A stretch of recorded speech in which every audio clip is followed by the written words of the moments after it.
अस्सलाम वालेकुम। Welcome to my channel voice over by Aamna Shah. I hope कि आप खुश होंगे। कहानी शुरू करने से पहले आपसे रिक्वेस्ट है कि अगर आपको मेरा कंटेंट पसंद आता है तो प्लीज़ मेरे चैनल को सब्सक्राइब करें। आइए कहानी का आगाज़ करते हैं। चौधरी शुजात और उसकी बीवी पिछले 2 घंटे से मेरे कमरे में बैठे थे। जो शाम के साए गहरे हो रहे थे, चौधरी शुजात की बीवी का चेहरा परेशानियों की आमाज का बनता जा रहा था। वो बार बार दुपट्टे से अपनी सुर्ख आंखें पोंछती, फिर दोनों हाथ जोड़कर आसमान की तरफ देखती और मुंह में कुछ बुड़बुड़ाने लगती। चौधरी शुजात भी बार बार कुर्सी पर पहलू बदल रहा था। जो ही टेलीफोन की घंटी बजती या कोई अहलकार कमरे में दाखिल होता, इन दोनों के चेहरों पर रौनक आ जाती और वो उम्मीद भरी नज़रों से मेरी तरफ देखने लगते। चौधरी शुजात की इकलौती बच्ची आज दोपहर से गायब थी। बच्ची का नाम रेहाना था और उसकी उम्र 10 साल के लगभग थी। वो मकामी स्कूल में शायद 5वीं जमात की तालिबा थी। ये एक फैशनेबल इलाका था। एक से बढ़कर एक कोठियाँ और बंगले इस इलाके में देखे जा सकते थे। यहाँ रहने वाले ज़्यादातर लोग सनतकार और तिजारत पेशा थे। एक महकमे ने अपने आला अफसरान को भी यहाँ ज़मीनें अलॉट कर रखी थी। इन लोगों ने अपनी आबादी को बहार कॉलोनी का नाम दे रखा था। बच्ची का स्कूल भी इस इलाके में वाक़ था। चौधरी शुजात ने बताया था कि लड़की को उमूमन इनका एक ख़ास मुलाजिम स्कूल से लेके आता था। परसों अचानक उसे कोई काम पड़ गया था और वो अपने गांव चला गया। इन दिनों चौधरी शुजात फैक्ट्री जाते वक्त बच्ची को स्कूल छोड़ जाते थे, वहाँ से वो खुद ही वापस आ जाती थी। स्कूल से घर का फासला 3 फलांग से ज़्यादा नहीं था। चौधरी शुजात ने बताया था कि पहले भी कई बार रेहाना अकेली ही स्कूल से वापस आ जाती थी। हमसायों के 1-2 बच्चे भी इसी स्कूल में पढ़ते थे, इसलिए इन्हें इसकी कोई ज़्यादा फिक्र नहीं होती थी। इसे 1 बजे छुट्टी होती थी। आज जब वो 1:30 बजे तक घर नहीं आई तो रेहाना की माँ को फिक्र हुई। उसने सफाई करने वाली मुलाजमा को हमसायों के घर भेजा।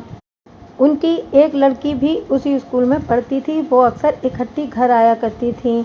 इनके घर से पता चला कि वो लड़की तो आ चुकी है, लेकिन इसे रेहाना के बारे में इल्म नहीं। मुलाजमा बच्ची की तलाश में स्कूल तक गई। तमाम बच्चे घरों को जा चुके थे। रेहाना का कहीं नामो निशान नहीं था। उसने घर आकर रेहाना की माँ को बताया। उसका फिक्रमंद होना लाजमी था। लड़की की एक ही सहेली थी जिसके घर से मुलाजमा हो आई थी। फिर वो कहाँ गई? थोड़ी देर बाद रेहाना की माँ और मुलाजमा दोनों फिर स्कूल गईं। रेहाना की उस्तानी वहाँ मौजूद थी। उसने बताया कि बच्ची छुट्टी के वक्त स्कूल में थी। छुट्टी के वक्त वो हम जमात बच्चियों के साथ बाहर निकल गई थी। स्कूल के बाहर ख्वांचा वालों से कोई बात मालूम न हो सकी। रेहाना की माँ और मुलाजमा रेहाना की सहेली के घर पहुंची। इस लड़की का नाम फौजिया था। फौजिया ने बताया कि छुट्टी के वक्त उसकी छोटी बहन उससे छेड़खानी कर रही थी। वो इसके पीछे भागती हुई स्कूल से निकल आई। इसे पता नहीं कि रेहाना किस वक्त स्कूल से निकली। दोपहर 3 बजे के करीब चौधरी शुजात ने थाने में रिपोर्ट दर्ज कराई थी। इस वक्त से मैं लड़की को ढूंढने की कोशिश कर रहा था। अमले के अफराद और मुखबिर इलाके का चप्पा चप्पा छान रहे थे। बाहर जाने वाली सड़कों की नाकाबंदी कर दी गई थी। मैंने शहर के तमाम थानों में इतला पहुंचा दी थी। चौधरी शुजात इलाके का एक दौलतमंद और बाअसर आदमी था। गरीब गुरबा की दिल खोल कर मदद करता और मुसीबत में हर किसी के काम आता था। कुछ अर्सा पहले इनके घर में चोरी हो गई थी। ये केस भी मैंने ही किया था। इस वक्त से चौधरी शुजात मेरा ज़बरदस्त मद्दा हो गया था। 2-3 बार उसने मेरी दावत की थी और यूं भी गाहे बगाहे मिलने के लिए आता रहता था। चौधरी शुजात की बीवी बड़ी नेक और सीधी सादी औरत थी। कई बार मेरे घर पर ही मेरी तारीफ करने लगती थी, लेकिन इसमें इसकी कोई बनावट या चापलूसी नहीं होती थी। अब जिस वक्त से बच्ची गुम हुई थी, मेरी जान मुसीबत में आ गई थी। चौधरी शुजात की बीवी मेरे सामने कुर्सी पर जमी बैठी थी। रो रो कर उसका बुरा हाल हो रहा था। वो बार बार एक ही बात कह रही थी, इंस्पेक्टर साहब, मैंने आपसे बच्ची लेनी है। जिस तरह भी ढूंढे मुझे बच्ची चाहिए। चौधरी शुजात भी अपने तौर पर भाग दौड़ करने के बाद मेरे पास आ गया था। चौधरी शुजात 35 साल का सेहतमंद और खुशपोश आदमी था। एक ज़माने में उसे कुश्तियाँ लड़ने और दौड़े लगाने का बड़ा शौक था। यही वजह थी कि उसकी सेहत काबिल रश्क थी। 35 साल में भी वो 28 साल से ज़्यादा का नज़र नहीं आता था। थाना भी मुसीबतों का एक घर होता है। हर लम्हा नित नए फितने खड़े होते रहते हैं। जो भी साइल बनकर आता है वो समझता है कि शायद आज सारे शहर में से सिर्फ वही थाने आया है और उसका मसला ही सबसे संगीन है। अब ये दोनों मियाँ बीवी भी यही समझ रहे थे। अगर अकेला शुजात होता तो मैं उसे किसी बहाने कब का उठा चुका होता, लेकिन साथ में उसकी बीवी भी थी। उसकी हालत निहायत काबिल रहम थी। मैंने एक बार जब उसे कहा कि आप घर चली जाएं तो वो तड़प कर बोली, नहीं इंस्पेक्टर साहब, मेरे आने के बगैर घर नहीं जाऊंगी। मैंने घर जाकर क्या करना है, प्लीज़ मेरी बच्ची मुझे दिला दें। इस वक्त शाम के कोई 7 बजे थे जब टेलीफोन की घंटी बजी। मैंने जल्दी से रिसीवर उठाया। दूसरी तरफ मेरा एएसआई जहांज़ेब बोल रहा था। हाँ जहांज़ेब, बच्ची की कोई खबर मिली? दूसरी तरफ से जहांज़ेब की आवाज़ आई। हाँ सर, पासपोर्ट ऑफिस के साथ ज़ेर तामीर इमारत से एक बच्ची की लाश मिली है। मेरा ख्याल है कि यही गुमशुदा बच्ची है। एक लम्हे के लिए तो मैं सन्नाटे में आ गया। मैंने सामने बैठे मियाँ बीवी की तरफ देखा। वो उम्मीद और बैम में डूबी नज़रों से मेरी तरफ देख रहे थे। मैंने चेहरे के तासुरात पर काबू पाया। जहांज़ेब कुछ मज़ीद तफसीलात बता रहा था। मैंने उसकी बात काट कर कहा, अच्छा ठीक है, मैं पहुंच रहा हूं। रिसीवर रखकर मैंने चौधरी शुजात को साथ आने का इशारा किया। रेहाना की माँ भी उठने लगी, लेकिन मैंने उसे रोक दिया। मैंने उसे बताया कि हम अभी आ रहे हैं। कोई 10 मिनट के बाद थाने की जीप हमें ज़ेर तामीर इमारत के सामने उतार रही थी। रास्ते में मैंने चौधरी शुजात को काफ़ी हद तक आने वाले लम्हों के लिए तैयार कर लिया था। ज़ेर तामीर इमारत रिहायशी थी और कोई 3 किनाल में फैली हुई थी। सीमेंट की छत डालने के लिए लकड़ी के बालों और शहतीरों को अमूदी अंदाज से खड़ा किया गया था और चारों तरफ रेत, ईंटें और सरिया वगैरह बिखरा हुआ था। इमारत के बाहर काफ़ी लोग जमा हो गए थे। एएसआई जहांज़ेब ने साथ वाली कोठी से बिजली की तार लाकर बल्ब रोशन कर रखा था। हम तेज़ कदमों से चलते हुए एएसआई के पास पहुंचे। उसने मुझे सल्यूट किया और अपने साथ लाकर लाश की तरफ चल दिया। चौधरी शुजात ने लाश देखी। थोड़ी देर उसे घूरता रहा। ऐसा लगता था जैसे इस पर सख्ता तारी हो गया है। फिर वो चीख मारता हुआ लाश की तरफ लपका। मैंने उसे कमर से थाम लिया और एएसआई ने मेरी मदद की। हम उसे बाजुओं से पकड़कर पीछे ले गए। इस मरहले में लाश के करीब जाने से सबूत ज़ाया हो सकते थे। मैं बड़ी एहतियात से कदम उठाता हुआ लाश के सिरहाने पहुंचा। बड़ा वहशियाना कत्ल था। मासूम बच्ची का गला किसी तेज धार आले से नरकरे तक कटा हुआ था। वो पहलू के बल जमीन पर पड़ी थी। वो बड़ी ही प्यारी बच्ची थी। इसके खूबसूरत बाल रिबन में बंधे हुए थे। इसने सुर्ख रंग का फ्रॉक और लंबी सफ़ेद जुराबें पहन रखी थीं। करीब ही एक छोटा सा खाने का डब्बा और बस्ता पड़ा था। बड़ा दिलदोज मंजर था। मैंने सोचा, कितना संदिग्ध शख्स होगा वो जिसने इस मासूम के गले पर छुरी चलाई होगी। मैंने बल्ब की तार हाथ में ली और उसे थामे हुए बच्ची के ऐन ऊपर आ गया। फरिश्ता सूरत चेहरे पर तकलीफ और हैरानगी मुंजमद होकर रह गई थी। बच्ची के चमकदार बाल एक जानिब से खून में लिथड़े हुए थे। मैंने पुलिस के मखसूस अंदाज में जाए वकुआ का जायज़ा लेना शुरू किया। बाज़ औक़ात एक छोटी सी चीज़, एक बटन, एक बाल या कपड़े की एक धज्जी पुलिस वाले को सीधा मुजरिम के दरवाजे पर ला खड़ा करती है, लेकिन ये काम कोई ऐसा आसान नहीं होता। शुकूक के अंबार में से हक़ाइक़ की तलाश जान जोखों का काम है। कहते हैं जिसकी चीज़ गुम हो जाए उसके लिए हर कोई चोर होता है। मतलब यह है कि तफ्तीश करने वाले को बेशुमार चीज़ें और चेहरे मशकूक नज़र आते हैं।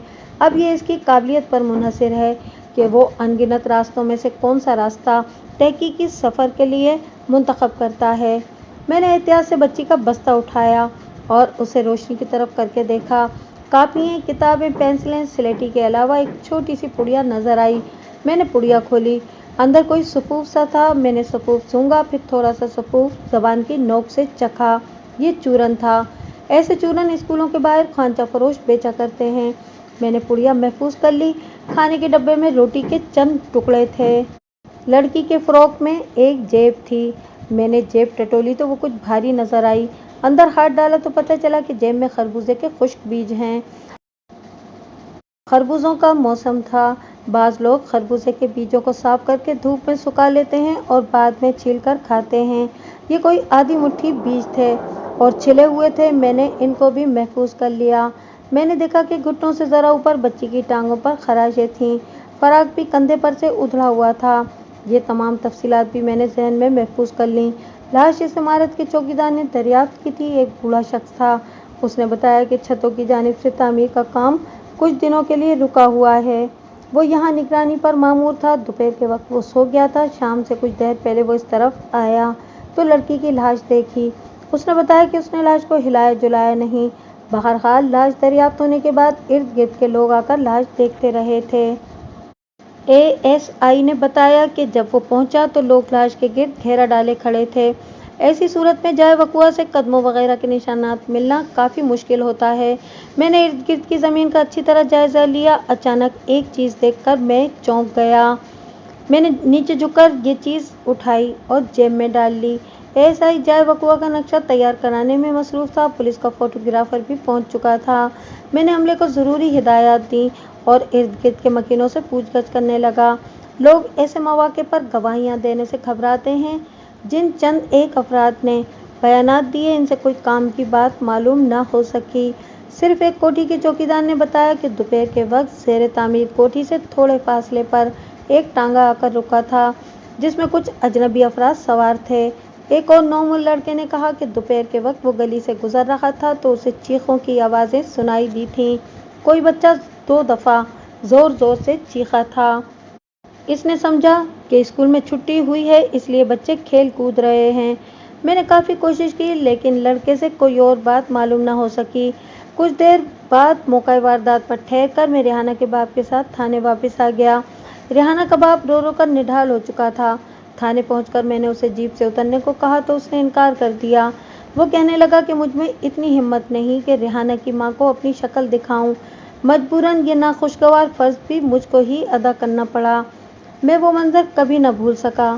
ریحانہ کی ماں مجھے قمیض سے پکڑ کر جھنجھوڑ رہی تھی اور کہہ رہی تھی، انسپکٹر صاحب آپ کہہ دیں کہ یہ جھوٹ ہے، آپ کو دھوکہ ہوا ہے۔ انسپکٹر صاحب آپ کے ہوتے ہوئے ایسا نہیں ہو سکتا، کبھی نہیں ہو سکتا۔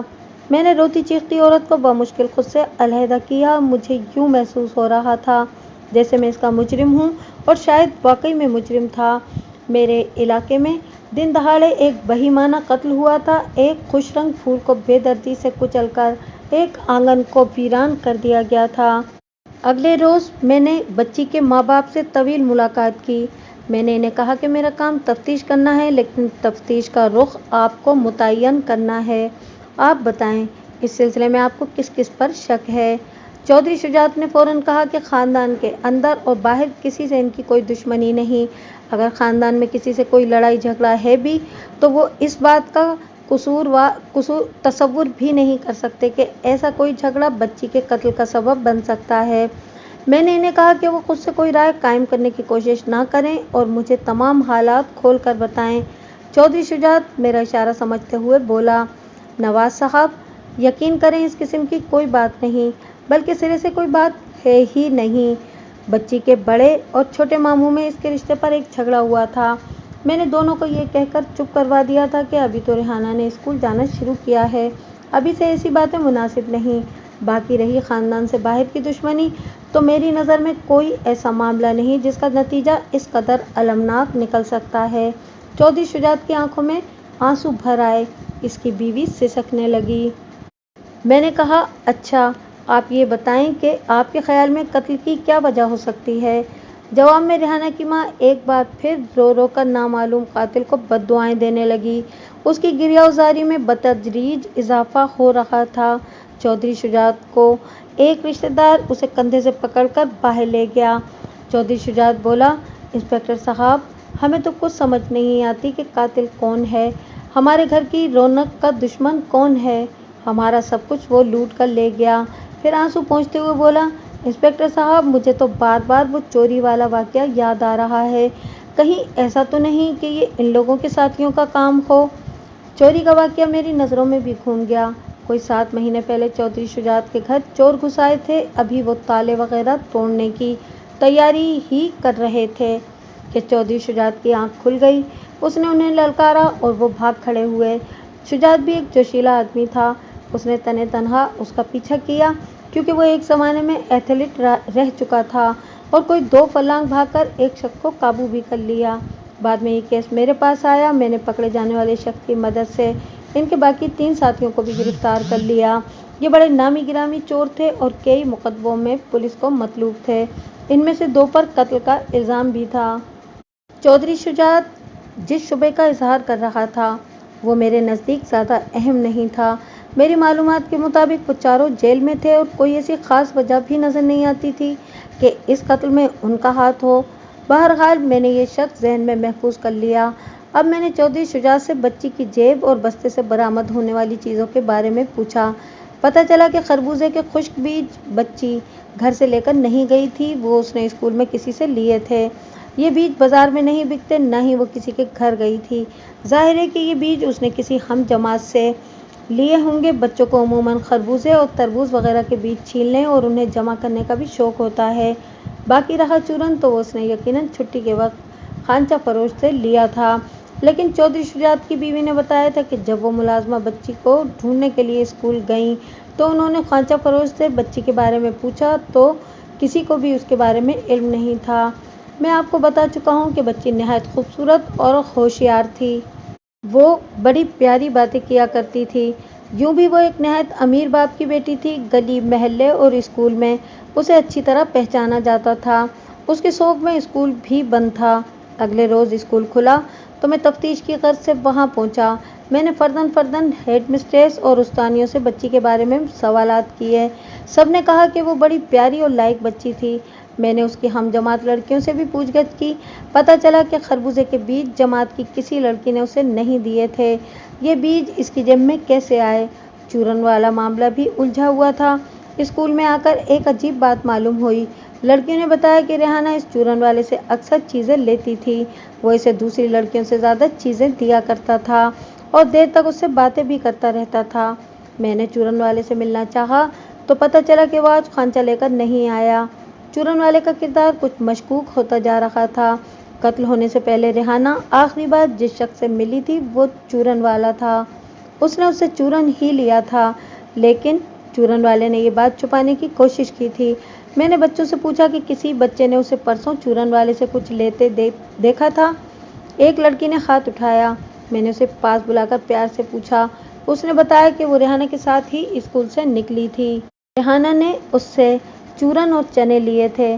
پھر وہ خانچے والے کے اسٹول پر بیٹھ کر چنے کھانے لگی تھی۔ جب خانچے والے کی بات چل نکلی تو ہیڈ مسٹریس نے بتایا کہ چورن والا بچوں سے بڑا پیار کرتا ہے، خاص طور پر اسے ریحانہ سے بہت انسیت تھی۔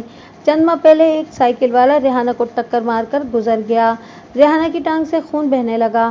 چورن والے نے سائیکل سوار کا پیچھا کر کے اسے پکڑ لیا اور خوب مارا۔ اسکول کی ہیڈ مسٹریس اپنے انداز سے بتا رہی تھی اور میں اپنے انداز سے سوچ رہا تھا۔ ہیڈ مسٹریس کے بیان کردہ واقعے نے میرے شبے میں اضافہ کر دیا تھا۔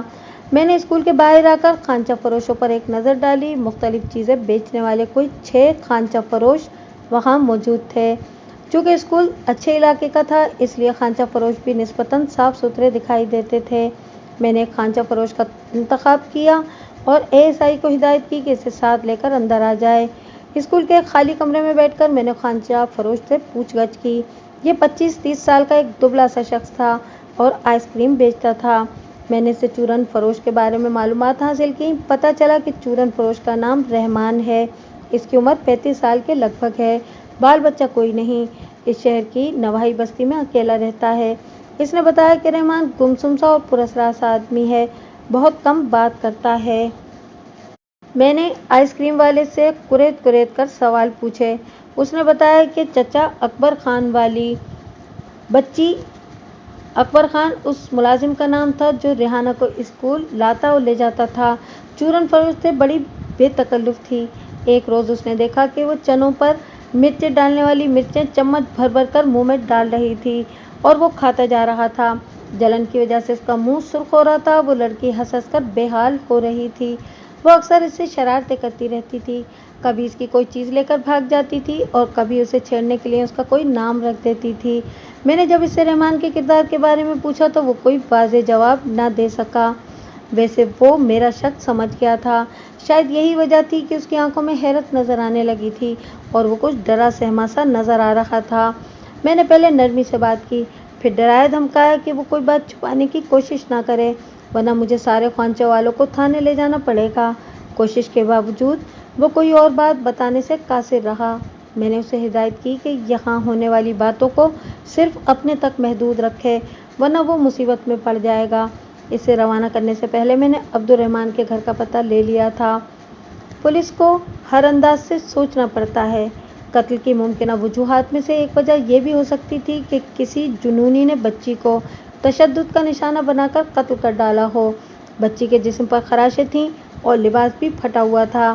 फिर खांचा फरोश रहमान का किरदार जिस तरह उभर कर सामने आया था, इससे इस शुबे को तक़वियत मिल रही थी। मैंने इसी रोज़ अब्दुर्रहमान से मुलाकात करने का फैसला किया। मैंने एएसआई को 2 कांस्टेबलों के साथ उसके घर भेजा। कोई 1.5 घंटे बाद एएसआई ने आकर इतला दी कि खांचा फरोश के घर पर ताला लगा हुआ है और पास पड़ोस वालों का कहना है कि बुध की शाम से वो घर नहीं आया। याद रहे कि रेहाना का कत्ल मंगल की दोपहर को हुआ था। पता चला कि खांचा फरोश एक कमरे के एक छोटे से मकान में रहता था। ये मकान एक बेवा औरत का था जिससे वो चंद रुपए महीना किराया देता था। लोगों को रहमान के बारे में ज़्यादा कुछ पता नहीं था, सिर्फ ये पता चला कि वो पेशावर के नवाही इलाके का रहने वाला है।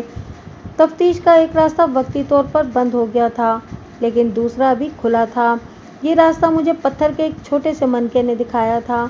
ये मनका मैंने मुर्दा बच्ची से चंद गज के फासले पर पड़ा हुआ पाया था और देखते के साथ ही मैं इस मनके को पहचान गया था।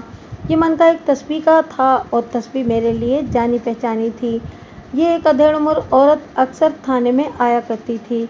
हर वक्त हक हू के नारे लगाती और तस्बीह फेरती रहती थी। थाने में आकर वो मेरी कुर्सी के पास नीचे फर्श पर बैठ जाती थी। चाय का एक छोटा गिलास पीकर वो बेतहाशा दुआएं देती थी। मेरे अमले के कुछ अरकान उसके बड़े ज़बरदस्त मुरीद थे। दुनिया जहान की बातें करते हुए भी उसकी उंगलियों में तस्बीह गर्दिश करती रहती थी। शायद यही वजह थी कि ये तस्बीह मुझे याद रह गई थी। अगर ये दाना इस तस्बीह का था तो सवाल ये पैदा होता था कि वो औरत वहाँ क्या करने आई थी। ये एक ज़ेर तामीर इमारत थी, भीख वगैरह का तो सवाल ही पैदा नहीं होता था। मैंने शाम तक औरत का आता पता दरियाफ्त किया और उसे थाने बुला भेजा। उसका नाम शब-कदर था। सब उसे माई शब-कदर कहते थे। बहरहाल उम्र के लिहाज से वो माई नहीं थी, यही कोई 38 या 40 वर्ष उसकी उम्र रही होगी। वो अपनी तलबी पर हैरान थी, लेकिन इतनी ज़्यादा नहीं। 1-2 बार पहले भी मैंने उसे इसी तरह थाने बुलवाया था। उस वक्त मैंने उससे 1-2 अफराद के बारे में मालूमात हासिल की थी। मैंने हस्बे मामूल उसके लिए चाय का गिलास मंगवाया। चाय की चुस्कियाँ लेते हुए वो इधर उधर की बातें करने लगी। उसने अभी तक मुझसे नहीं पूछा था कि मैंने उसे क्यों बुलाया है। उसके एक हाथ की उंगलियां मुसलसल तस्बीह पर गर्दिश कर रही थीं। मैं कनखियों से तस्बीह के मनके देख रहा था। इस तस्बीह के मनके हज़ारों में पहचाने जा सकते थे। सुर्खी माइल रंग के ये बेज़वी मनके कबूतर के अंडों से कुछ ही छोटे होंगे। मुझे यकीन हो गया कि ये जो मनका मेरे पास है वो इसी तस्बीह का है। मैंने बातों के दौरान जेब से मनका निकाला और सामने मेज़ पर रख दिया। शब-कदर ने एक बार गौर से मनका देखा, फिर उसने मेरी आंखों में झांका और एकदम परेशान हो गई। मैंने देखा कि उसकी उंगलियां तस्बीह पर और तेज़ी से गर्दिश करने लगी हैं। ये मनका तुम्हारी तस्बीह का है शब-कदर? मैंने उसकी आंखों में देखते हुए पूछा। वो एकदम गड़बड़ा गई। नहीं पुत्र नहीं, वो अपनी तस्बीह मेरे सामने करते हुए बोली। उसकी आंखों से जैसे कोई गुजरा हुआ मंजर देख रही थी। लेकिन तुम क्यों पूछ रहे हो? कहाँ से मिला है तुम्हें ये मनका? यूं ही रास्ते में मिला था, मैंने उठा लिया, मैंने लापरवाही से कहा और उसकी तस्बीह हाथ में लेके देखने लगा। शब-कदर अब घबराई हुई सी नजर आ रही थी। मैंने कहा, मेरा ख्याल है कि तुम्हारी तस्बीह का एक दाना कम है। नहीं पुत्र, पूरे 100 हैं, उसने जल्दी से कहा। चलो अभी देख लेते हैं, मैंने मुस्कुराकर कहा और दाने गिनने लगा। मैं देख रहा था कि शब-कदर की बेचैनी में इजाफा हो रहा है। मैंने तस्बीह के दाने गिने, वो पूरे 100 थे। कुछ समझ नहीं आ रही थी। मैंने तस्बीह को थोड़ा सा दूर रखकर देखा।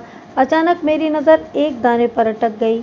तमाम दाने उंगलियों की रकड़ से बिल्कुल मुलायम और चमकदार हो गए थे, लेकिन ये दाना कुछ मध्यम और खुरदुरा सा नज़र आ रहा था। मैं फ़ौरन पहचान गया कि ये दाना तस्बीह के अंदर बाद में शामिल किया गया है। बहरहाल मैंने शब-कदर पर कुछ ज़ाहिर नहीं होने दिया और तस्बीह उसे लौटा दी। जब मैं उसे तस्बीह लौटा रहा था तो अचानक एक चीज़ देखकर चौंक उठा।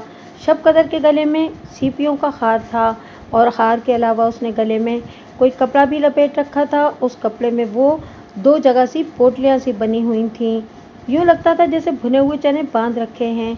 ऐसी पोटलियाँ मैं 1-2 दफ़ा पहले भी उसके गले में देख चुका था, लेकिन मैंने कभी इस बारे में नहीं पूछा था। इस वक्त मैं चूंकि तफ्तीश कर रहा था, इसलिए हर चीज़ पर गौर ज़रूरी था। मैंने यूं ही एक पोटली को दबाकर पूछा, इसमें क्या लिए फिरती हो? लो ये भी देख लो, वो बोली। तुम्हारे दिल में पता नहीं क्या शक है?